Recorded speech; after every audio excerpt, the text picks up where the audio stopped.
আসসালামু আলাইকুম ভিউয়ার্স, আমরা যখন ফেসবুক থেকে কোনো পোস্ট ডিলিট করে ফেলি তো তখন সেটি পার্মানেন্টলি ডিলিট হয় না।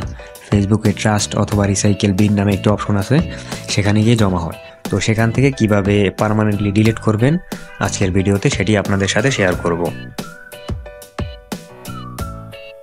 তো এখন আমি আমার প্রোফাইল থেকে একটি পোস্ট ডিলিট করব এবং সেই পোস্টটি রিসাইকেল বিন অথবা ট্রাস্ট থেকে পার্মানেন্টলি ডিলিট করব।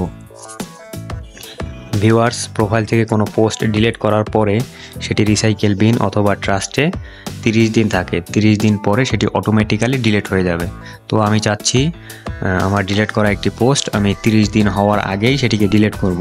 তো এই ডিলিটটি কীভাবে করবেন এটি আজকে আপনাদের সাথে শেয়ার করব।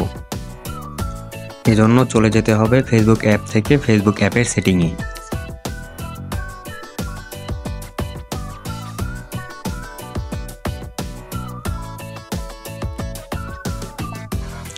সেটিং ওপেন করার পরে এখান থেকে খুঁজে বের করুন অ্যাক্টিভিটি লগ।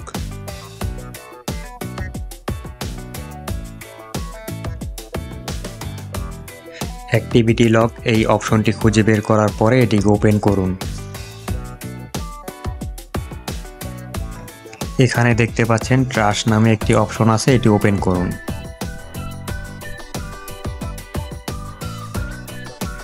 ভিউয়ার্স, দেখতে পাচ্ছেন আমি একটু আগে যে পোস্টটি ডিলিট করছিলাম তো সেটি ট্রাশে এসে জমা হয়েছে।